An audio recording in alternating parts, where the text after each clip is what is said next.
This news update is brought to you by... It's the most wonderful time to stay connected with Flow. Get great deals on prepaid and postpaid plans. Get double the talk, double the text, and double the data when you activate a prepaid or postpaid combo plan, sizes medium and up. All this plus $50,000 to be won from Flow this wonderful Christmas. Visit us in-store today. 'Cause it's the most wonderful time of the year.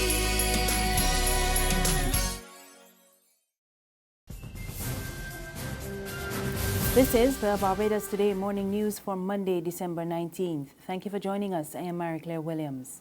The Barbados Water Authority has admitted that it should have done more to communicate with customers over the issue of sewage problems on the south coast.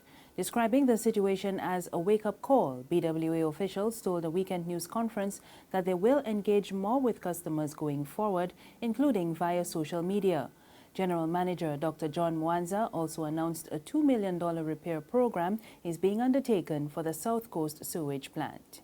The solutions that we have embarked on basically address those three components of the system. One is looking at the treatment plant and ensuring that all the equipment at the plant is running properly. And with that, we have ordered additional equipment to replace the equipment that needs replacing, including the effluent pumps. We have also embarked on an intensified flushing system for our sewer network. We'll be flushing the systems at night to try and get some of that grease out of the network. And for the sewer outflow, we actually have divers working on the diffusers to clean the existing diffusers.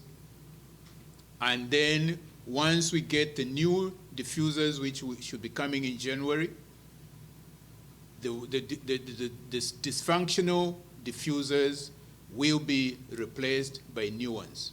Mwanza also noted that parts of the system are obsolete and need to be replaced.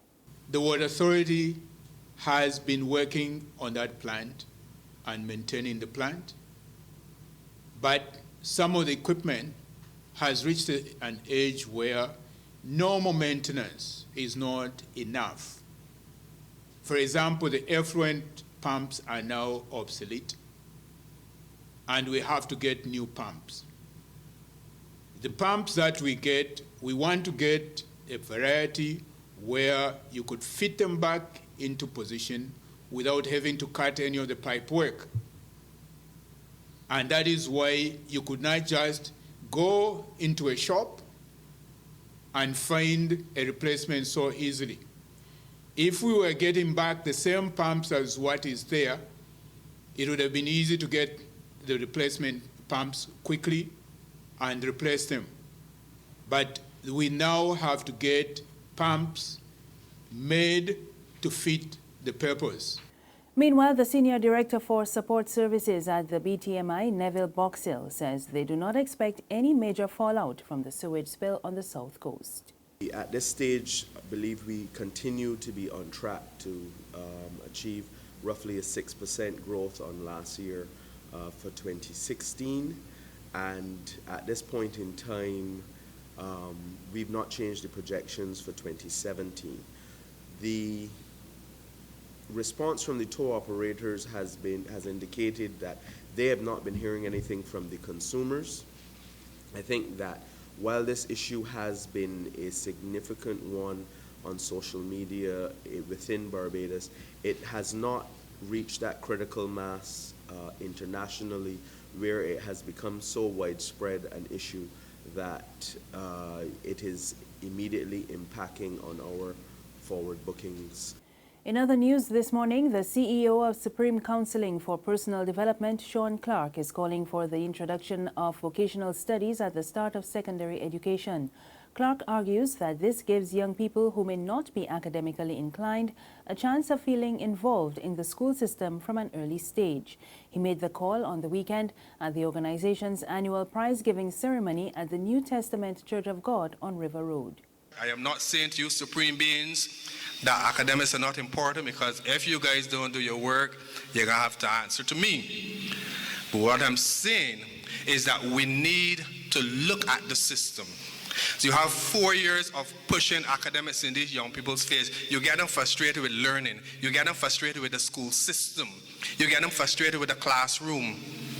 And then on reaching 15 or 16 years old, then you try to send them into skills training, into polytechnic, more learning, more classroom. But the child is already frustrated with anything called learning, anything called a classroom. We need to start looking at a lot of vocational subjects, starting teaching our young people vocational subjects from first form.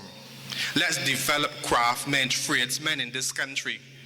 And it's not only going to be beneficial to those young people, but at the end of it, it's going to be beneficial to Barbados.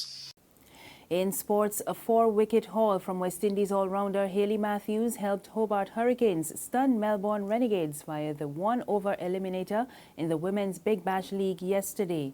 Amy Satterthwaite's unbeaten 52 propelled Hurricanes to 121 for 5 off their 20 overs, and Matthews then derailed the Renegades' innings with 4 for 23 from her 4 overs to level the scores at the end.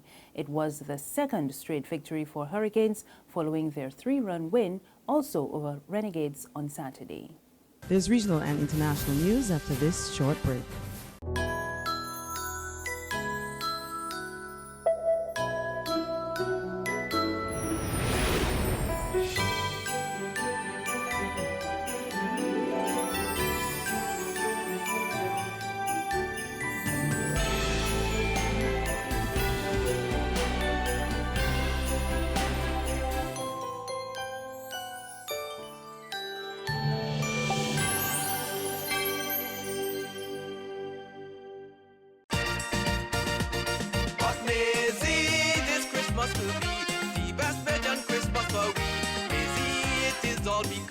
Public Bank just like Santa Claus. Maisie fix up the kitchen and a new TV we getting. A special time to commemorate. Republic will help you celebrate. Get ready to celebrate 50 years of independence right through to the best Bajan Christmas ever with a Make It Happen loan of up to $50,000 from Republic Bank. Give your home a good old Bajan sprucer. Buy some new furniture and appliances or take an after-holiday trip to visit loved ones over and away. You could also be one of our lucky winners to share in fabulous prizes. Just visit any branch to apply. Go to republicbarbados.com or call us at 227-2700. We're also available via Skype and FaceTime. Special conditions apply. In Bajan style, it will be great with Republic Bank. Republic Bank, we're the one for you. We're back now with news from the region. The banking and business communities in Trinidad and Tobago are appealing to the government to pass the U.S. Foreign Accounts Tax Compliance Act. The law aims to prevent tax evasion by U.S. citizens overseas. They're also calling on the opposition to engage the government on the issue. According to the business leaders, the deadline to pass the U.S. law is 2 months away, and they are concerned about the delays. We get more in this report from TV6 News in Port of Spain.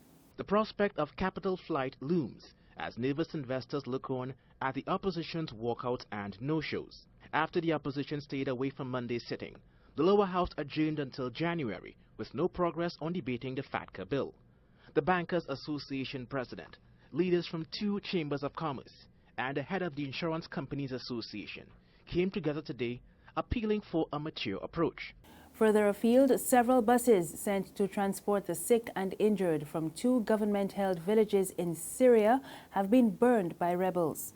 The latest hostilities have thrown the most recent efforts to evacuate the besieged areas into doubt. Pro-government forces say people must be allowed to leave the villages for evacuation of the east of Aleppo to resume, and for those left behind, nurses have been forced to perform emergency operations as the surgeons have all left. We get more in this BBC report. They're doing the best they can here, but the Al-Quds hospital is barely functioning. These aren't surgeons. There are none left in eastern Aleppo, so nurses performed the operation. It's a caesarean. Some of the sick made it out of here on Thursday, but not nearly enough. After 24 hours, the ceasefire collapsed. There are now 100 badly injured people trapped here. That's news this morning. Remember, you can get more on our website, www.barbadostoday.bb. You can also subscribe to our e-paper, email updates, and like us on Facebook. We're on Izumi Media in bus terminals and Screenplay at supermarkets and gas stations near you. Or you can tune in to Channel 99 on Flow TV or Mix 96.9 FM for more news and sports. I am Mary Claire Williams. Have a good morning.